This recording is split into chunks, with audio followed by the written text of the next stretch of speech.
Good evening and welcome to Hot Topics from the Soul. I'm your host, Dr. Valerie Parker Hagan, and I'm so delighted to be here with you tonight. The show tonight is coping with depression during COVID-19.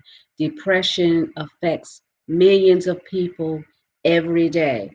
It doesn't care your economic status, it doesn't care what race you are. It doesn't care who you know or don't know. It just happens. It rolls up on you unaware. And I have my co-host with me. Good evening, Dr. J.R. Thicklin. And what a day it is to talk about a subject that is so prevalent in today's time. Absolutely. Depression, it has affected so many people because we have individuals that have lost loved ones. They're dealing with illnesses. They're dealing with COVID, the fear and anxiety of what if and what happens to me financially, especially if they're the head of the household. So it's a lot of anxiety because of our current state. Now, it was bad enough, and I'm not saying that people suffer from depression simply because we're in a pandemic. It existed far beyond this time. It has been reported that 16.2 million people are affected by depression every year. So it's not nothing new. So we have a special guest tonight. Yeah, absolutely. And this special guest is going to help us unpack some of these things here, because when you start talking about depression and you take depression and you put it on COVID-19 on top of it, it just continues to exasperate the whole situation. Holiday time is a time of depression, period. Yes. People mourning loss, the first time someone is not at the table, a loved one that passed this year, a number of things. But then you put it on top of it, this pandemic that we're in, where there's this sense of uncertainty, and it really produces this sense of panic and anxiety and, quite frankly, hopelessness. So Yes. we have a very special guest tonight that's going to help us to unpack some of this thing today. Our guest is none other than Mr. Lance Jackson. He's a licensed mental health counselor. He holds a bachelor's degree in exercise science and from Truman State University. He was a personal trainer that was focusing on weight loss and cardiac rehabilitation. Then he completed his master's degree from the great Barry University in 2008. And from that point on, he went on to do some other things. He became a licensed mental health counselor in the state of Florida, and both mental health counseling as well as marriage and family therapy. Lance has a very extensive background because of the fact he went from there. He started doing work with individual groups, families, and so many other things around concerns of life, including things like trauma, depression, anxiety, psychosis, and disorder. And these things are very important in this time here. So he comes with a great deal of experience in things. He's dealt with, like, again, health expos and trauma. He's done work with the Department of Correction. And so I want everyone to give a great big Hot Topics from the Soul welcome to our guest tonight, none other than Mr. Lance Jackson, licensed mental health counselor. Welcome tonight, Lance. Thank you. Good evening. Appreciate you guys having me on here. Good evening, Lance. How are you tonight?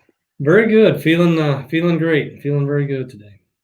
Well, thank you so much for taking time out of your busy schedule. This is, a timely time to have you on, given the season that we're in. As Dr. J said, it's holiday time, and so many people suffer from depression, especially because they've lost loved ones. This is the first time, maybe the second time, that they'll be celebrating a holiday without someone they care about. And then there's people that are suffering with depression because they're lonely. There is nobody around them. So I'm glad that you decided to take time out of your schedule to join us. Yeah, well, I appreciate the invitation, and I've seen a few of the hot topics that you produce and everything, and they're very helpful to the community, very important information, and they seem to be a little bit more personable and actually, I think, more revealing than some of the other things we see on other media sources. So I think that's why it's really important just to have a sit down round table discussion, as opposed to sometimes what the media wants us to see or believe. So I think it's really important just to be self-effacing and open about everything. Thank you so much. Lance, during this time of year, for so many things, we're on a wave of emotions. We have the wave of emotion of the excitement of the holidays. And then for many, they're dealing with these feelings of emotion or feeling overwhelmed. This year here in particular, where we have millions of people that are out of a job due to no fault of their own. We're looking at people who are facing uncertainties, not knowing what tomorrow's going to bring.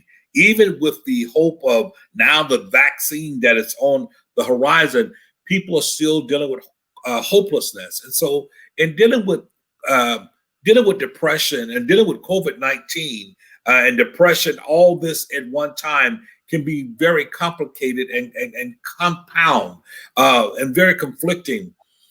What would you say to someone who right now, who may be tuned in or who may be watching this later, in terms of what are some things they can, number one, do if they feel themselves feeling that way? And secondly, what if they notice this type of depression in a friend, a loved one, a neighbor?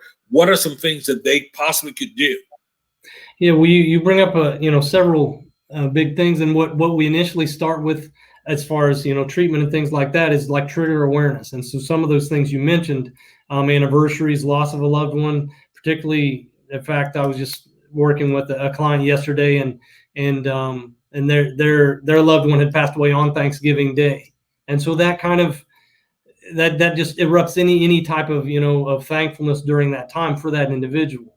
So anniversaries are often triggers, and then those become on an annual basis they have to deal with that.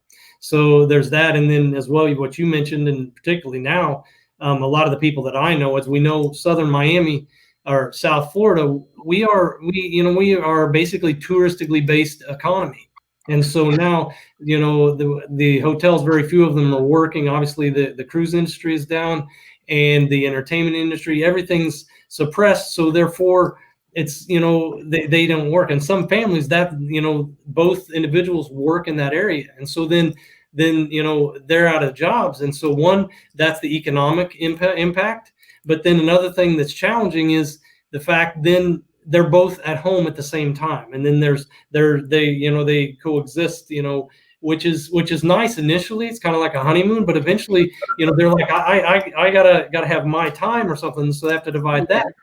And so then on top of that, from families, then you also have a lot of the children who are virtually learning. And so then you have the whole family in the house almost 24/7. And so then it just adds more pressure into the pot there. But that's just a few of the triggers, and I'll probably get into some more of those later. But as far as individuals who identify kind of themselves experiencing this, the biggest thing is to reach out and go look for help. And sometimes we're afraid to do that, whether it's shame, whether it's no one will understand me, we feel all alone. There's a lot of these different things, but ultimately it's just to express the concern and find someone to reach out to and begin that conversation. One of the things that you said I think is so important is that when you start talking about the fact of families kind of being thrust together, we come to appreciate the different things in our life now.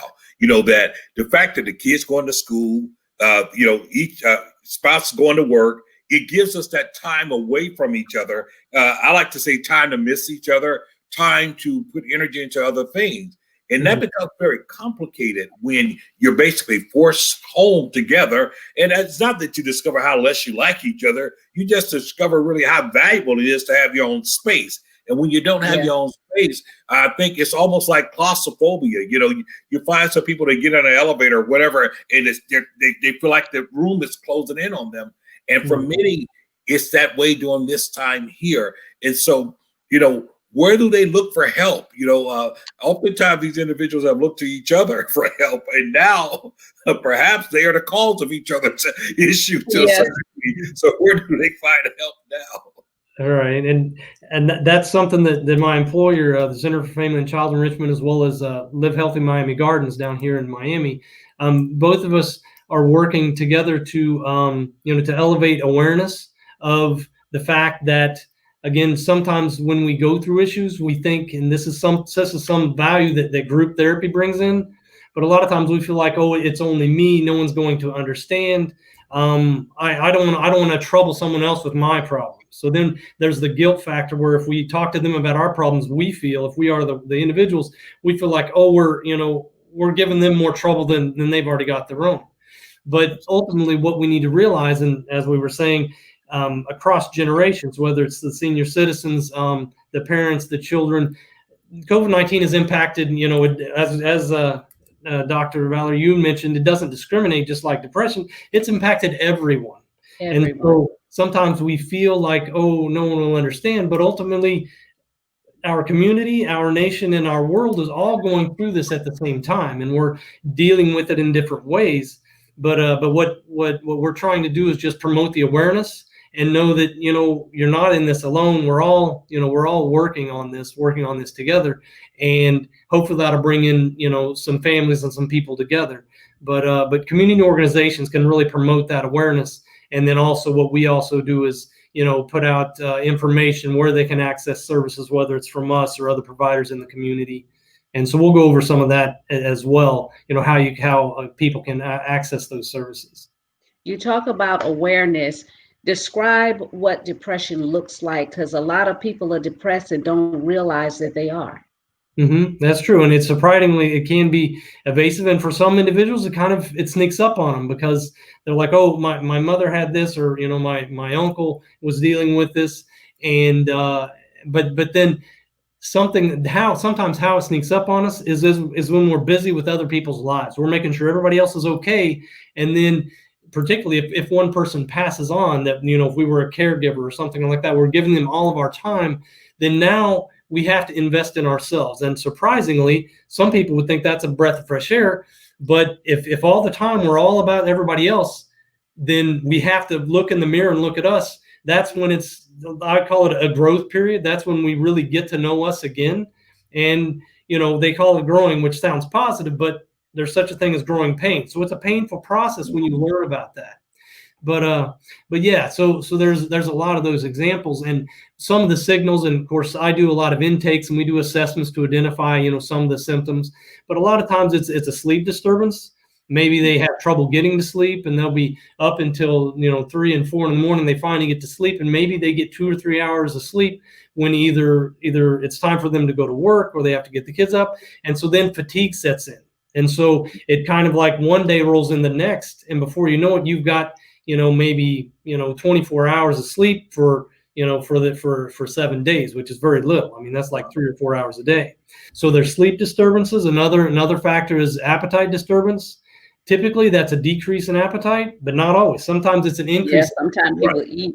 Yeah, I think that's mine. No, go right ahead. but yeah, sometimes basically we just look for change, things that are off the normal, out of the norm.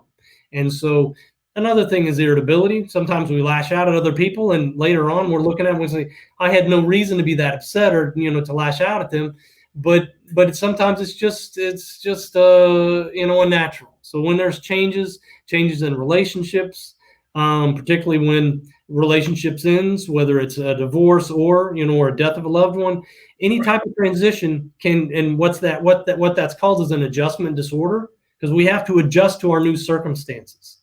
And all those symptoms can go under adjustment disorder.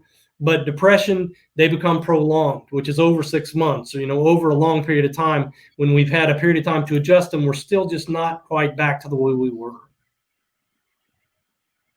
Wow. And it's so interesting that you talk about that, and when you talk about those triggers, and the thing about it, I'll go back to the caregiver.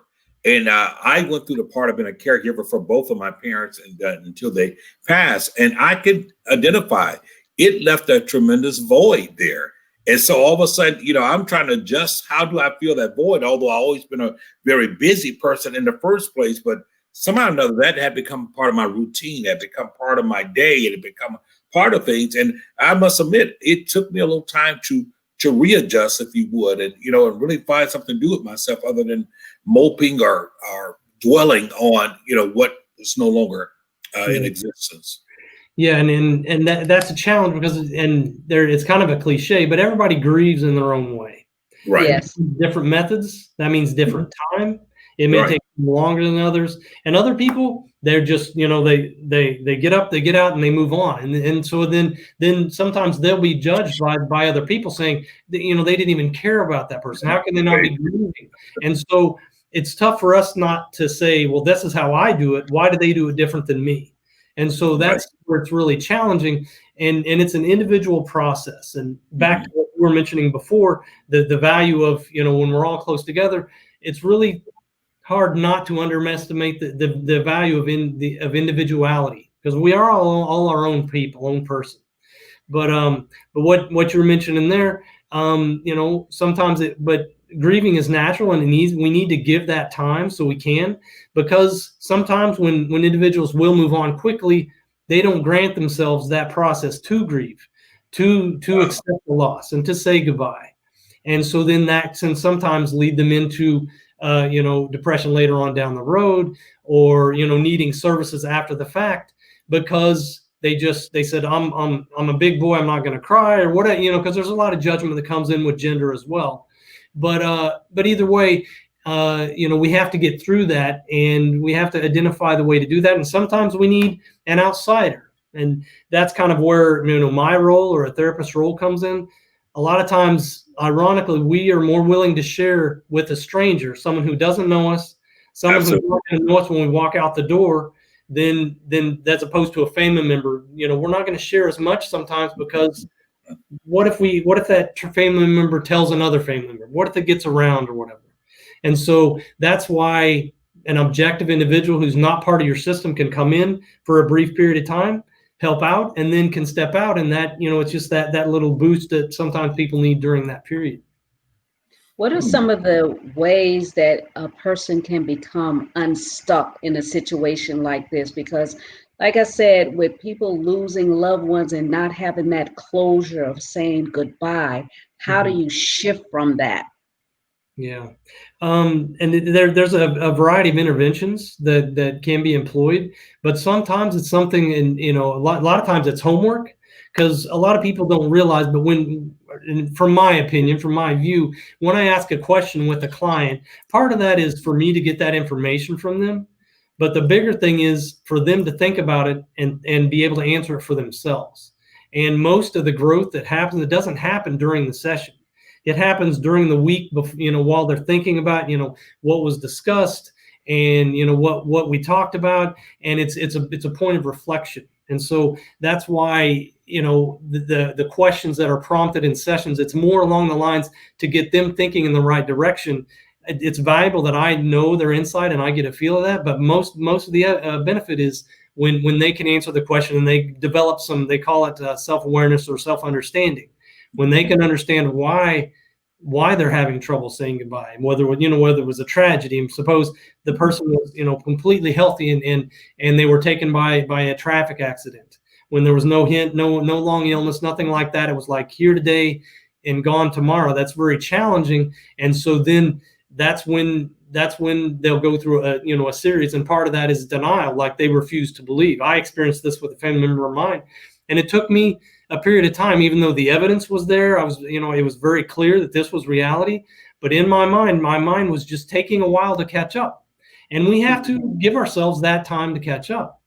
But how to get unstuck eventually is to get around other people, and possibly who are dealing with the same thing, and talk about some of the positive memories that we have about that individual, if it's a loss, or then also, because sometimes we think, we got to be around the family all the time, but I'll get to this in a little bit. I had a thought earlier, but it's kind of like a recipe. You have to have a little bit of this and a little bit of that. And so this can be time with family, but you got to manage this on your own too. So sometimes we got to get out, whether it's exercise, when we run, when we walk. That's when it's just you and nature, you and God, depending on your beliefs or whatever. That's when it's just you. And that part of the healing process is that aloneness time, because no one can fix this but you. For yourself. Now we people can help and assist, but we have to know, we all have to walk our own road to a degree. And so sometimes I think that's left alone when family don't want to leave each other alone when they've lost someone. But being alone and working that on your own, that's part of the process too. So it's team and it's individual. There's a composite there that's really important. One of the things I would say that, when we deal with family, we deal with loss, we deal with those things. And I'm glad you gave the example, because a lot of time people, under that same heading, well, people say, well, just get over it. But we do grieve differently. And sometimes our grief process is different. In fact, let's face it, a person 93 years old, they pass, though we may be sad, we may miss them, there's this sooner sense of acceptance. Well, they've lived their own life, they're older, chronic thing. Totally different from someone who was 25, seemingly doing well, and they're gone there. So that sense of that denial, the unbelievability of it is there. Now you take that and you contrast that with COVID-19, which seemed to be this big, gigantic monster that is conquering the world right now. This gigantic monster that doesn't seem to stick to one particular pattern, because on one hand, we're trying to figure out, well, they got sick with it, they were positive and they recovered, but my friend here, my loved one, they were gone in 2 weeks. And so this uncertainty that is there, and I think Dr. Val said something earlier, which really, I think speaks to the human spirit and the human connection. It's one thing to see someone suffer and they're leaving us. But part of for us, the hope process and the healing process is to be by that bedside, or be by them, whether it's to hold their hand, to comfort them, and feel like we're a part of that process with empathy. And that's been taken away. That's been taken away by COVID-19. Exactly. So now we don't only feel robbed because of what has happened, we feel denied in sense. And for some people, I'm seeing not only depression, I'm seeing anger. I'm seeing them being very angry at the process. And I'm telling you, it's amazing what happens. But on the flip side of it, I'll tell you this. I've seen a lot from essential workers, therapists, and nurses playing a whole additional role in this time. I recently lost my aunt, and I could not go see her. And FaceTime. We FaceTime those nearly final moments there. And I tell you, the therapist was absolutely incredible. I will never forget. Empathetic, was respectful of our spiritual belief system, invited us inside of that. And it was so good for my cousins because of the fact they couldn't get to their mom. And it was a moment that they will never forget, because they made what was already difficult a lot lighter to deal with. So, that human connection, that human touch, that the ability to have those goodbyes is so critical. And so often when that doesn't happen, it can be tormenting for years going on. I didn't get a proper burial. We didn't give a proper goodbye. This did not happen. I've heard things like, my dad deserved better than that for all the things he did, and no one could attend his service. He deserved better. So the sense of feeling robbed. And so COVID-19 has, in my opinion, has definitely exasperated what would be certain feeling. It's been exasperated to another level. Right. And you bring in a valid point, because there's a lot of, with everything, there's pluses and minuses, but there's a lot of benefits to technology, because it's really granted a lot of availability, like you're talking about, and allows us to to interact as close as we can, even though it's not physically, but it's still we can get in, we can have a conversation, we can be part of something, and so that's a big benefit. And so the cost of that is, also then it seems like sometimes we're not as removed. We want to, it's much more convenient to work through the screen as opposed to physically, but we'll tackle that later when we can.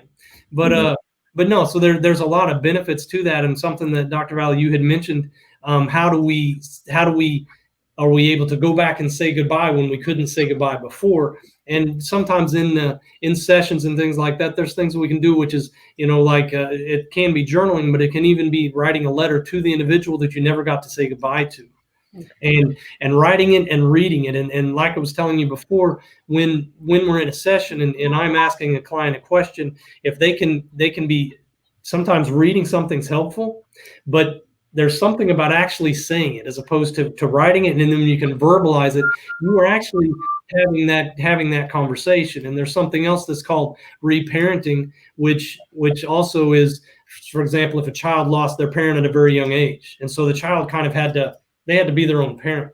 And so then during some of those interventions, we can ask, okay, well, what would you have liked your parent to say, or your father to say, if he was here? And so sometimes the child say, well, he'd say, he was really proud of me. He saw me play my game. He said I did really good. And even though the father didn't say it, they are inventing that experience in their mind, and it changes their psyche, and they walk out not the same, but almost having that same experience. And so we can employ a lot of these things, either, posthumously, or whatever the case is, after they've passed. But there's a variety of different things we can do where we can almost, actually get a chance to say goodbye and say what we wanted to say to them. And then we can also put that person into that position and ask, well, how do you think your mother would have felt if she would have heard you say that? And then they get to write their story. They get to say how they wanted their mother to feel, when they were able to have that conversation, whether it was being at peace or, being there for me, or whatever the case is. So there's a variety of different things we can help with that process. But the key thing to any type of recovery, obviously, is the person in recovery. And so I also deal with substance abuse, and sometimes there's things that we have to work on alone, but we want to assist. But ultimately, to recover, and a person has to be invested and say, I'm ready to get better. Yeah. And that's why grieving, sometimes we don't want to be better. We want to grieve. We have a right to grieve. And so if I want to be angry about it, I want to break stuff. If that's how I have to deal with it to get out, okay, there's no wrong way to do it, but we want it to be obviously safe with other people. But that's something that families have to realize, is we all deal with this in different ways. If we're upset, if we're angry, and we need to yell, and maybe they may be yelling at me as a family member. I have to realize not all of this is about me. In fact, very little of it is about me. This is about what that person's going through. They're upset, they're grieving, this is how they're managing it. And we try not to internalize it. But unfortunately, a lot of times it's hard to do that. So that's where family altercations or disagreements begin, because they're both dealing with this in a different way. And then they end up arguing about something, both because they're grieving over a lost person, which that kind of compounds it. There's multiple issues that it layers up. So that's sometimes where a family therapist can help and assist and facilitate that. And then also bring, what do you think that person was feeling when they were upset like that? And so we can try on different shoes and walk in their shoes for a while. And sometimes that can really help with some understanding as well.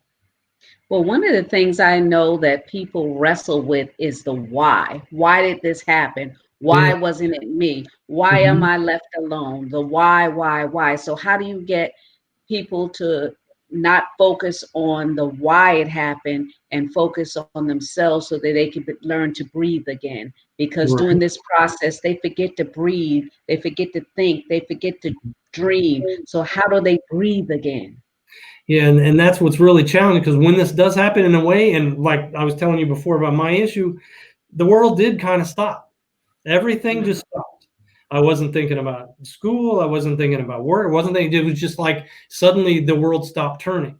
And so when it's it's ground shaking, whatever, when we lose someone that's close to me, the world does stop. And so we need to grant that time to do that. But some people don't have that that possibility, because there's bills to pay. I gotta, I'm gonna grieve over my father, but I gotta take care of my kids and my family too. And so that's when we do that, and that's when we have to do it. We have to grieve and continue to work at the same time. And so that's multitasking, and it's hard to do, particularly in emotional situations. But how we kind of deal with that is, when it is about us, we ultimately, look at that and say, how would that family member, want us to deal with that? Want us to move forward. They would want us to grieve and understand, but eventually any loving family member is going to want us to appreciate what they gave us and use that to build something bigger. And if they taught us lessons, then we're going to pass those lessons on to our children, our cousins, or maybe there's another family who's dealing with this as well, and we can help them with that. So one way is to kind of bring the person who's no longer with us, we'll bring them back in a way to say, well, what would they want you to do? How do you think they would respond to this? Or tell me about, a joke that they really laughed or they liked. And you can bring a little bit of happiness because we're aching because of that separation. But we can bring in a little bit of happiness back, and then we can share it. But it's, when we are grieving over someone, again, there's no right or wrong way. We have to grant time for that. But eventually, we got to say, you know what, I think this is what they would want for me. And so I'm going to do that. We're doing it for us, but in a way we'll give it to them and give it to us in a secondary manner. You talked briefly about the children. So what about the children that are going through anxieties because they're not able to connect with their friends in school and they're stuck in home watching the discord in the home, as you will, and they were already feeling maybe ignored at home, but going to school allowed them to have contact with individuals that they thought cared about them, but now they're stuck in home. They can't go out. They, a lot of times they video chat and call on the phone, but it's not the same. How do you deal with children in this capacity? Well, that is a very challenging situation there, and thousands across our country are dealing with this same situation, and it is really hard. But one thing, there's a few things that we can get to, but one thing is try to not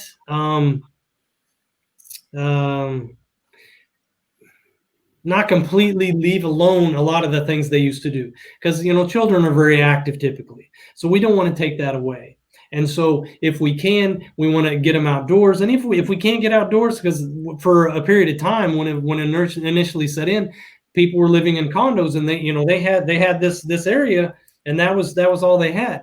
But we can still get active in the home. We can still do jumping jacks. We can have, if and I don't know, I have three sons, and so we get active. We have, you can do push-up contests. We can do, jump around and do things like that without getting too rowdy in the house. But one thing is to bring in a little bit of activity, and maybe set aside one day where we can actually get out of the house and maybe go somewhere, go to a park or something. But something that this has really stimulated has been kind of a health kick, and it's kind of wavering off. It was a bit of a trend, but when it first started, I saw so many people riding bikes and getting out, and they were much more active than they were prior to this. And so that's kind of a positive that's brought in. I think it's brought in appreciation for health, but also an appreciation for family members, because we realize now tomorrow's not promised. It's really not. I mean, we make the most of today, and we make the most of that. And so that way, then, we kind of we took advantage of that while we could. But so keeping the kids active, but also encouraging them, to talk and, talk to them about, about things. And as if we do have an economical issue, we're not working as much, there's a bit more time. And so we can use that as parents, we can use that effectively and engage with the children more. And so help the children grow with you. And then also, be honest about it and say, I'm really struggling with this, and let the children know that it's okay for dad to say, this is a hard time for me. I'm really struggling. Mm-hmm. Mm-hmm. And encourage mom and dad to have that conversation openly, so that way the kids don't feel like they're the only ones who are down or dealing with this, because it's a family issue. And the best way to address it is to open up and talk about it. So, I think that advice is so valuable, and what is liberating about it is really giving yourself permission to do so. Mm-hmm. I do think that oftentimes when we're faced with conflict, or we're faced with uncertainties, we tend to really, if you would, I call it lock ourselves up. Is it all right for me to feel this way? Well, certainly it's all right that you feel this way. Mm-hmm. Being able to get that open, oftentimes I think it brings liberation to everyone, because to a certain degree, if everyone is afraid, and yet it's still nobody admits that they're afraid, we all kind of go along pretending, and then oftentimes, that it becomes who can pretend the best, and sometimes that pretend that pretending may start manifesting itself out in other behaviors. And really, the real issue is that I'm frightened, the uncertainty of it. I don't know what tomorrow's going to bring. I really feel bad. I'm used to being productive. This isn't my life. I feel lazy. I feel unworthy. I don't feel like I'm earning my keep. And those things that are compounding inside one's mind. And we take this time once again of COVID-19, because I think that's the big pink elephant in the room. Sure. It is. But you said some things earlier that I thought was important. It also can be the mother of inventions. It can be the mother of creative thinking. Yeah. It can be the mother of finding another way of doing things. If you would, reinventing yourself, or at least reinventing patterns. We often talk about the fact of how do I reinvent myself? Well, I reinvent myself. I try another route. I do something that is different. I try something I never have. I'm amazed at the amount of people during this whole pandemic that have become chefs. I mean, now they're displaying. Not me. Right? I mean, it didn't quite hit me yet, but I've heard of it. Yeah. I'm amazed at people who have found other things to do because their sense of normalcy has been impacted, but they did not make that impact final. And I think that a lot of time when people are dealing with depression, dealing with things, oftentimes they do almost make it final. This is it. This is a sentence. I'm entombed inside of this. And so I think, on the other hand, how do we lighten that load? Sometimes we have to think out loud. We have to talk out loud. I think it's good to dialogue with other people. What are you doing today? I'm trying something new. Here's a new hobby. Here's a new thing. I know 3 people who personally got involved with Bitcoins, during this time, or they begin to do things that they had never done. Right. Because their sense of their track of normalcy, even their careers, was so impacted by this, it forced them to do something differently. Yeah, and oftentimes, once again, out of pain, we can find power. Yeah, because they say necessity breeds genius, and that's what when we need to do something, and that's what's tough about change. A lot of times, we're not going to change unless we got to change, unless we are forced by nature, whatever the case is. And so you mentioned reinvention and reinventing ourselves. That's one thing, but we're also reinventing relationships. We can reinvent the relationship we have with our family. Right. And I think that's important because I think there's an admission that we've taken a lot for granted. And hopefully this teaches us to reinvent some things, to appreciate some things, to appreciate small things, because there's nothing like having to deal with the finality of knowing that there's someone that's left. And I think about the fact, wow, I really never did much with the time that we had together. We really didn't do a lot of things. I didn't engage in conversation with them. Wow, I could have asked them, or I could have went on, I could have took them to the boardwalk. And so now we deal with that and we start feeling regretful, when the reality is, in times like this, it's self-examination. It is really being cognizant of those things around us and the people around us, and to find those ways to express things, the little small things. I love hearing people laugh. Did I bring laughter there? Did we share in laughter? I laughed at a few bad jokes during this time. It wasn't really funny, but it sure made the person who told it feel a lot better, right? Because they needed an outlet, they needed an audience to happen to be it. But we can find ways to do so, because I do think there's a responsibility on both parts. As a light carrier, I understand the fact that oftentimes my attitude towards things can definitely improve someone else's day. By the same token, I have to also understand that if misery loves company, I'm not trying to be the company that misery loves. So, speak something positive. Right. But yeah, this is a time, and a lot of people are seizing the moment, so to speak. They're really doing that. And as I mentioned before, when we were quarantined and we couldn't get out as much, then a lot of times, they would start experimenting with food, or a lot of home improvement. Just keep your hands busy, and that's part of recovery. Whether it's substance abuse, depression, whatever. The biggest thing, once you had mentioned, Dr. Valley, how we get unstuck. One of those ways is to get your hands busy. Just, find yourself getting busy and doing something, because when we don't do that, they say the idle hands are the devil's playground. And so Yes. we're getting in trouble. And that doesn't mean messing things up. Maybe that means messing things up here. That means we're not keeping our mind. Our mind is too idle as well. So we have to get that active. But yeah, we have to do that. And to get unstuck is just take a risk, be brave enough to to try something new. And sometimes, we're afraid of failure, and then that's a natural thing. But just, at least you tried that, and then we try something else. The only real way, because any child, they may not know they're good at something. Well, you do something to find out if you're good at it or not. And so that's same thing applies to us as adults. We have to be brave enough to say, I tried it, I tried to cook or whatever, and when it works, suddenly you've discovered a new talent and maybe even a new passion that you have that you didn't know about before. Yeah, I know that this life that I've been living, I had no idea. I accidentally found this space that I'm thriving in right now. I'm a survivor of domestic violence. I was homeless. And to rise up out of the ashes like that, it was because I chose not to stay and wallow in my own self-pity, my own pain, because I realized it wasn't about me. I had 4 people that were counting on me. So that gave me the thrust and the desire and the will to get up out of bed and do something. And it was not a natural thing for me to do. So I got up and I started writing. And I started writing and I started writing. When I started writing, I had no desire or thought that I would even write a book. It wasn't until I met Les Brown and he was like, he wanted to know about my life. And I told him.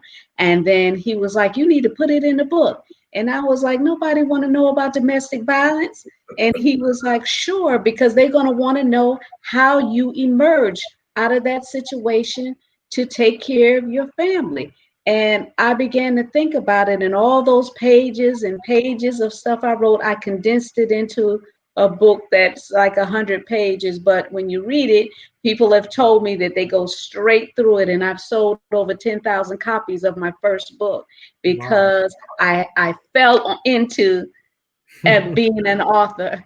And then I went on to my second book, my third book, and my fourth book. So we are in the worst of times, but we are also in the best of time, as you and Dr. J alluded to, that, we have gifts, we have talents.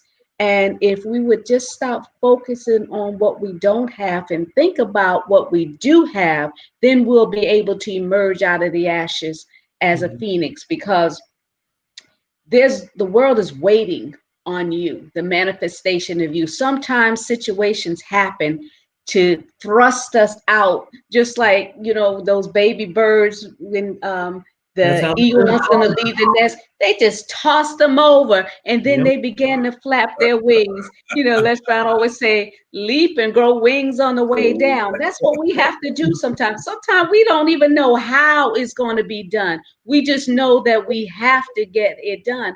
And then once you're in alignment with the assignment that God has for your life, then the world will beg for what you have, because everything will be easy, because you position yourself to be in a place to serve. And I think if we have adaptive mindset about, it's not about us, but it's about what God wants to do through us, I think that would help thrust us out of disappointment, depression, those thoughts of ending life ourselves. Because if you do that, my dear sisters and brothers, if you think about checking out because somebody you love is no longer here, don't allow us to be robbed of your greatness. There's so many people that love your voice, love your laugh, love your sound. So don't rob us of knowing who you are. So open that door and let the sun come in and let the world know that you're here. You're here and that you matter. You matter to somebody, even if it's one person, you matter. You matter to that mail lady that drops off your mail and she's depending on you going to that mailbox and taking that mail out. You matter to that grocery store person that sees you coming in there buying your grocery, and when you don't come through there, they miss you. You matter. Yeah. And it takes some bravery to delve into self-discovery. And what I wanted to kind of get back to as well, something, Dr. J, that you had mentioned, was, being kind of knowing it's okay to share and open up and share the hardships and things like that. And sometimes it's hard to do that with family members, and that can come possibly later on in the recovery. But a good place to start with that is, typically in the therapeutic session or something like that. A lot of times it feels safer. But if we can kind of open up and recognize, our uncertainties, our fears, and verbalize those to someone else. Once we can do that, and it's just like every, even talking with family members, the more you do it, the easier it gets. And so if it starts out with, sometimes friends are better than family members. Yeah, sometimes that's true. That's true. And sometimes it's hard, because I've worked with a lot of different families and clients and things like that. And sometimes the family is the worst enemy in some cases.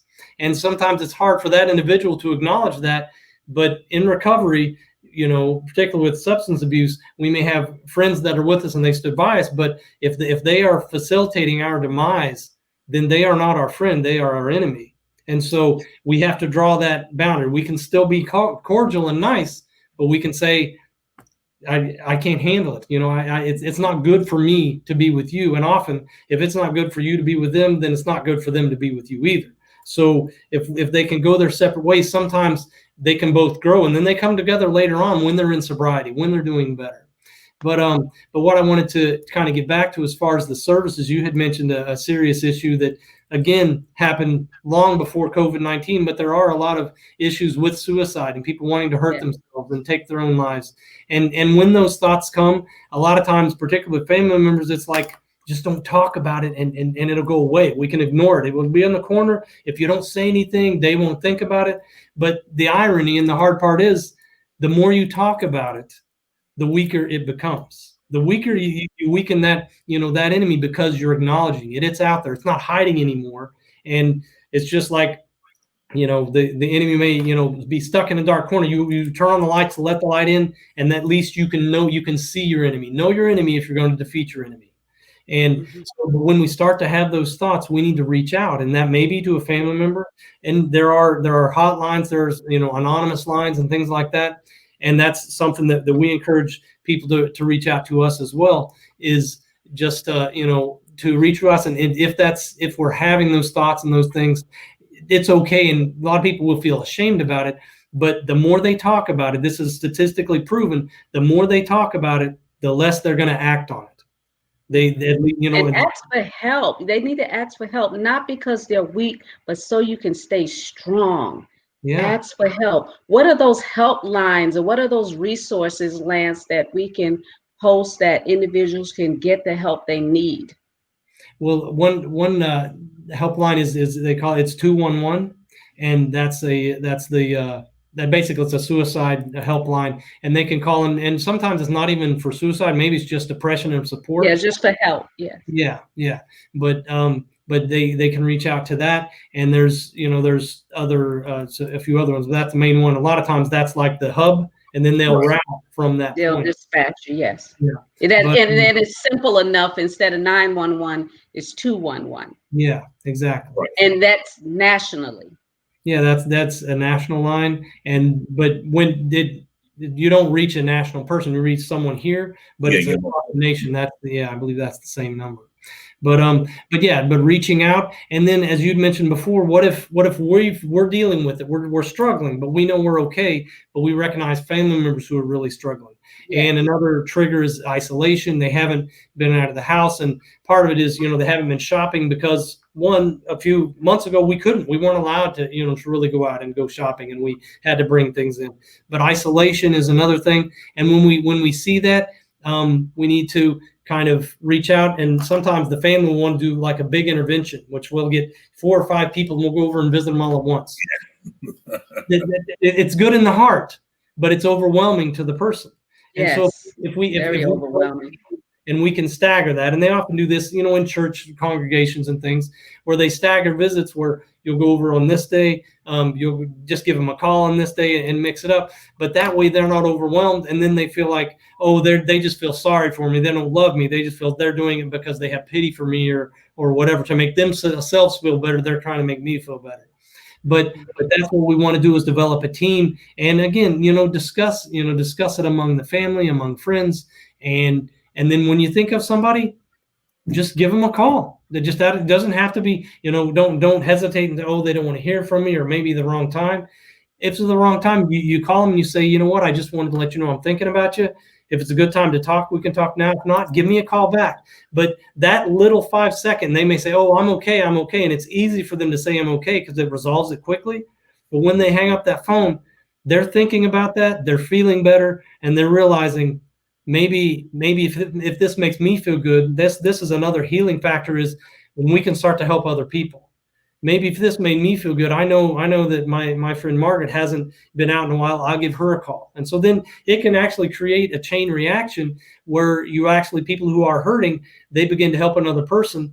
And it does help to focus outside of yourself sometimes. Because sometimes when we're grieving and we're depressed, it's because it's all inward. We're focusing too far inward, but there's a balance. It's a recipe. You got to be just enough of everything, and you can spread it out. And that way you're looking a little bit externally. So you get out of the funk or whatever, out of the mind that you're in, the mindset you're in. You can get out of that by reaching out and looking outward instead of looking inward sometimes. This has been very good advice and very practical things that people can do. Yeah, practical. I think when you have these type of discussions, I think it really opens up to people other avenues, other possibilities. One thing that I think you both have echoed is the fact of not feeling somehow or another that it is some indictment upon you simply because you need help, or that you want help, or that you recognize that you need assistance. I think it's important. Actually, I think it's a victory when we can recognize that. When we can recognize that, hey, man, I can't handle this by myself. I need help. State Farm has a slogan that says, like a good neighbor, State Farm is there. We hear that, and then Allstate, they're the good hands people, and we hear all these things, and Prudential's a piece of the rock, and all those things are metaphorical things that we can see ourselves as, but also that we need sometime, because none of us are always strong 100% of the time. We all have our periods of where we're that. Life happens. Life happens to us, and we have to be willing to face it and understand the fact. I like to say failure isn't permanent. A setback is not necessarily, final. There's a learning experience inside of it.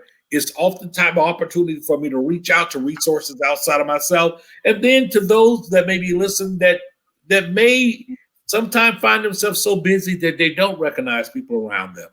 Yeah, this is also them as well. There are some really good resources out there, and one of those that I use, in sometimes my sessions and things like that is through meditation. But YouTube is a very good resource. Now I'm going to drop a something most people don't realize, but everything on the internet is not true. And so sometimes people think, oh, I saw it, and it exists. But so it's a good resource as long as we use it wisely, as long as we seek what we're looking for. But there's a lot of motivational speakers and motivational, a lot of actors, and they when they've gone through and because they're the pinnacles of success. They've really shown success, and it wasn't given to them. They had to overcome a lot of things, and they had to continue to strive to do better, even though everyone thought they did everything perfectly. They improved. They sports figures, everything. Just when you think they've done the best they can possibly do, they hit another gear, and then they do it even better. And so there's a lot of inspirational resources that you can get, whether even if it's could be religious or spiritual or motivational. There's a lot of those things. And so we can utilize that. And it doesn't just have to be YouTube, but there's a lot of different things out there. But I think when we do start to get down, and now because church attendance is, we can't go there anymore, and we can still do those, via Zoom and things like that. But we don't have to wait for Sunday to praise God. We don't have to wait for Sunday to, to be happy, or wait for the weekend. You can have fun on Wednesday and Thursday night just the same. But it has to be intentional. It has to be a decision. If we start to find ourselves going down and getting depressed, you know what? The train hasn't left the station yet. I can get off that train. The book of books. Yeah, I can get on a different one, and then it'll take me to where I want to go. But I have to do it. No one is going to do it for us. And sometimes in therapy, the therapist will work a little bit harder than the client. And at that point, when I recognize that, I'm saying, well, I can't do it for them. I can encourage it. I can offer ideas. I can put it in front of them. The horse, it's not going to drink if it doesn't want to drink. And so I can put it in front of them, and I can give them all the weapons they need, but they have to pick that up and they have to make use of it. Now we can do that. But the self-awareness, recognizing that we're getting down. Okay, I can grieve for a little bit, but give yourself 15 minutes of grief for a day. Let me get on to something else, and you find something uplifting, something, whether it's reading, whether it's conversation, but give yourself a little bit of time. Music is wonderful therapy. Yeah, music, absolutely. So there's I like old school. Yeah. I like that too. Yeah, I like. We're almost out of time. I like Aretha Franklin. I was thinking about her the other day. Yeah, we're almost out of time, and I thank you. You've been very informative to our guests. And if you have any closing remarks or any resources or helplines that you could give to individuals, we would greatly appreciate it. Okay. Well, as I mentioned, my employer is CFCE, the Center for Family and Child Enrichment. We're in Miami Gardens, and we do have both psychiatric services as well as mental health services. We are a federally qualified health center, so we have medical and dental services as well. So it's kind of like, a package, a one-stop shop. But we can be reached at 305-624-7450. It's probably easier if you just go to the website cfcecares.org, but you can check us out then. But we offer a variety of different therapies: individual therapy, group therapy. We have a substance abuse treatment program. But ultimately, as much as we want to help, the biggest thing, and this is what I also work with Live Healthy Miami Gardens, and that's something that we're proponents of, not necessarily where you get the help, but that you get the help. That's the most critical thing. And when we recognize we have that need, reach out. And sometimes, because like we said, everyone's sharing this load and feeling this burden. And sometimes it's the person that reaches out first. They're afraid of it, but they become the leaders. And then someone else will reach out, or that will also say, well, they need help. I can help them too. So we're reaching out for help for ourselves, but we will attract a lot of people either that help us or the people that need help as well. But just don't be afraid to reach out and to ask someone how they're doing, or ask, I'm really having these issues, right, I'm grieving, and I just didn't know if maybe we could go for a walk sometime and make it. And if you think someone is hurting, but you don't know if they want to come out and say that, you can own it and say, yeah, I really miss this person. Can we go up for a walk and talk about that? And you will benefit from it, but maybe they'll be benefit from it too. And then you can kind of build a team that way. But most of all, like I said, just self-awareness and triggers. If we do see changes, whether it's in sleep patterns, we can't get quality sleep, or we sleep too much, we sleep all day. When we do recognize that, and then change in appetite, when there's changes, and particularly sometimes we don't see it, but if a family member mentions that to us, we don't have to be defensive. We can say, wow, I didn't really notice it. We can absorb that and then ask and thank that individual for, I appreciate you noticing that, and in our hearts, it's saying, well, they really noticed, they care about me. So, but try not to be defensive and say, oh, I got to handle this on my own. I got to be the tough guy. When we sometimes, we can be soft, and that will show more strength than the typical, tough guy scenario. But wow, thank you. Wow, we're out of time, but I want everyone to share this with someone they love, and visit website www.fromthesoulofAwoman.com. On my resources page, there are toll-free numbers that you can find for domestic violence, for suicide, and almost anything. I have resource lines on there, so visit that website. Dr. J, your website? Absolutely. Go to destinybychoice.org. You'll find a lot of resources there, as well as jrthicklin.com. Awesome. Thank you so much, Lance I Jackson. appreciate It you has having been me. a pleasure.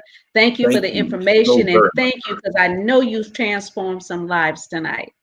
Absolutely. We wanna have- Powerful information. Good night and God bless. All right. And thank you for joining Hot Topics from the Soul. Be safe. Good night.